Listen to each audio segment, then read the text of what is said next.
Assalamualaikum warahmatullahi wabarakatuh. Kami dari kelompok A akan mempresentasikan tentang formulasi dan evaluasi sediaan tetes mata betametason. Kami yang beranggotakan Excel Kevin Deputra, Nengi Nurizati, Cici Haryaningsi, Hayamutia Mardiah, Aulia Yasmi, Diva Safira, Raisa Bruna, Putri Anindita, Nastiti Putri, dan Cahya Ningtia Sekar. Kemudian formulasi tetes mata betametason sodium fosfat.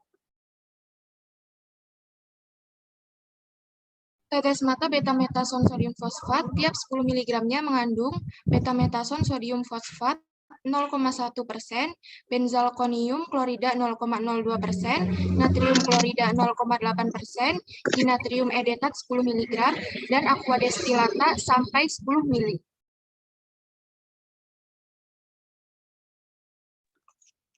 Monografi bahan, zat aktif dan eksipien.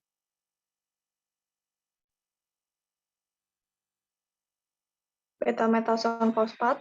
Betametason sodium fosfat mengandung tidak kurang dari 97% dan tidak lebih dari 103% C2H28 FNA 2O8P dihitung terhadap zat anhidrat.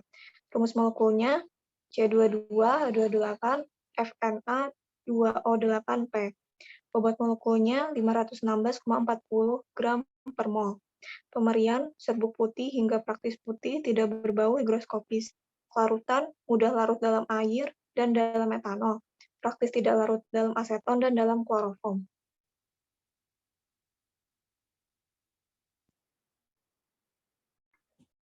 Benzalkonium klorida, rumus molekulnya C6H5CH2N CH3 2RCl. Bobot molekulnya 360 gram per mol. Pemberiannya serbuk amol putih atau putih kekuningan, gel kental, serpihan oranye, bersifat higroskopis, terasa seperti sabun jika disentuh, bau aromatis ringan, dan rasa sangat pahit. Kelarutannya praktis tidak larut dalam eter, sangat larut dalam aseton, etanol 95%, metanol, propanol, dan air. Kegunaannya untuk pengawet atau antimikroba.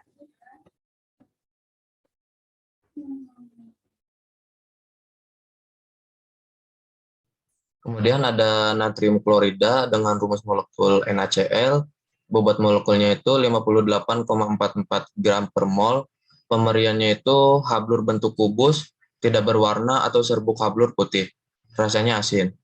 Kelarutannya itu mudah larut dalam air, larut dalam gliserin, sukar larut dalam etanol. Stabilitasnya itu stabil dalam bentuk cairan dan padat. Inkompatibilitasnya dalam bentuk cairan bersifat korosif terhadap besi dan membentuk endapan dengan garam perak, timbal, dan merkuri. Penyimpanan, simpan di tempat yang tertutup rapat, sejuk, dan kering. Kegunaannya itu sebagai agen tonisitas.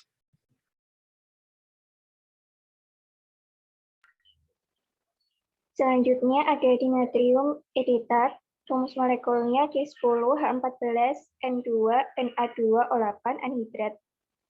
C10H18N2NA2O10 dihidrat.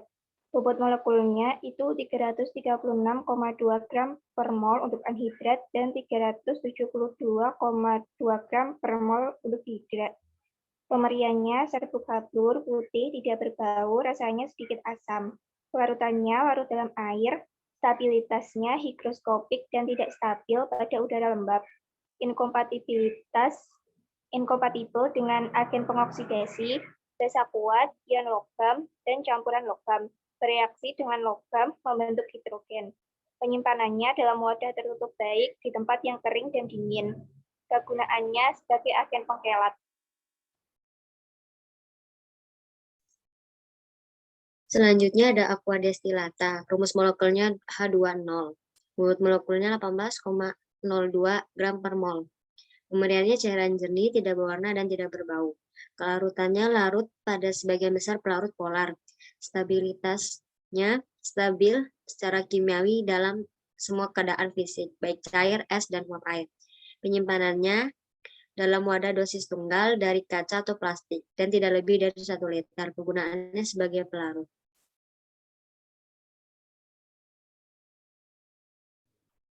Cara pembuatan tetes mata betametason sodium fosfat. Yang pertama, di situ ada beker gelas, corong, botol infus, pipet, tetes, Erlenmeyer. Cara sterilisasinya dalam oven pada suhu 150 derajat Celcius selama 1 jam. Kemudian ada gelas ukur dan kertas saring. Disterilisasi dengan autoclave 121 derajat Celcius selama 15 menit. Batang pengaduk, spatula, pinset, kaca arloji, penyepit besi, direndam dengan alkohol selama 30 menit. Kaca pipet direbus dengan air mendidih selama 30 menit. Sterilisasi sediaan obat tetes mata, sterilisasi dengan filtrasi membran 0,22 mikrometer di dalam ruangan laminar airflow. Aqua Pro injeksi, Aquades dididihkan selama 30 menit.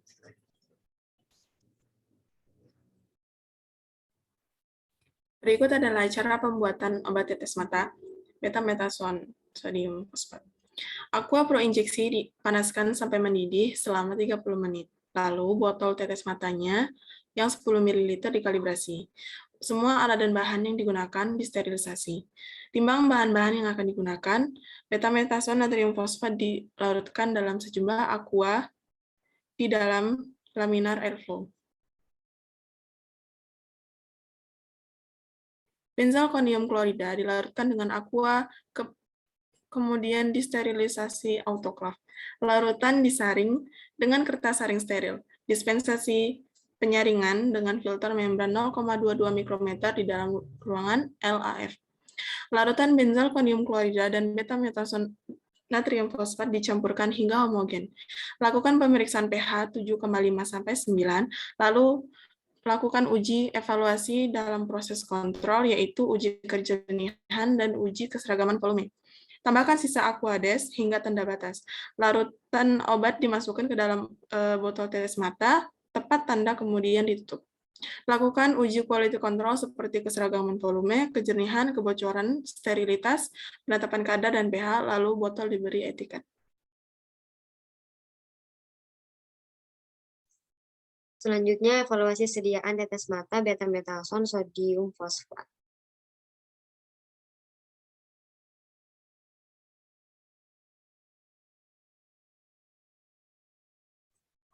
Uji kejernihan.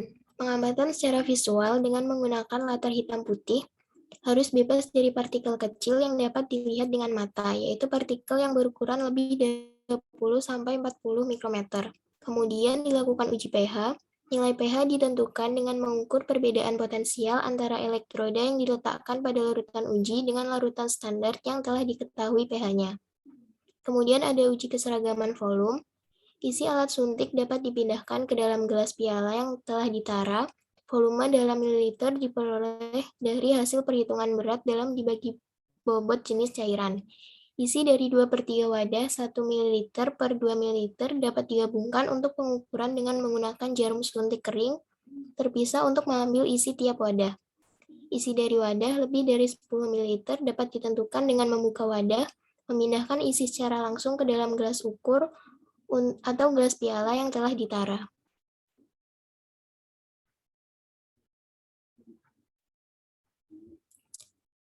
Yang selanjutnya ada uji sterilitas. Uji sterilitas dilakukan dengan mengelap meja lemari aseptis terlebih dahulu dengan alkohol 70%, kemudian dinyalakan lampu ultraviolet, dan aliran udara secara laminar selama 1 jam.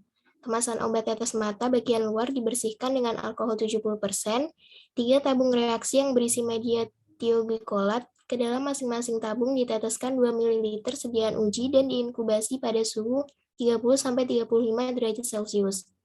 Hal yang sama juga dilakukan terhadap 3 tabung reaksi yang berisi media soybean kasein diges dan diinkubasi pada suhu 20-25 derajat Celcius. Inkubasi dilakukan selama tidak kurang dari 14 hari dan setiap hari diamati apakah terjadi kekeruhan. Yang terakhir ada penetapan kadar. Penetapan kadar dilakukan dengan cara kromatografi cair kinerja tinggi. Pipet sejumlah tetes mata setara dengan 5 mg betametason natrium fosfat, kemudian masukkan ke dalam labu terukur 25 ml, ditambahkan 10 ml metanol P, dan diencerkan dengan air sampai tanda batas. Sistem kromatografinya dilengkapi dengan detektor 241 nanometer dan kolom 5 mm x 20 cm berisi bahan pengisi dengan ukuran partikel 10 mikrometer.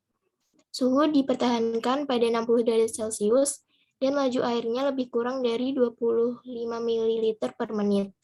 Untuk prosedurnya, disuntikan secara terpisah sejumlah volume selama lebih kurang 20 mikroliter, larutan uji dan larutan baku ke dalam kromatografi.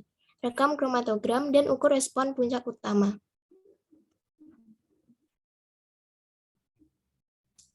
Demikian presentasi dari kelompok kami. Kurang lebihnya mohon maaf. Wassalamualaikum warahmatullahi wabarakatuh.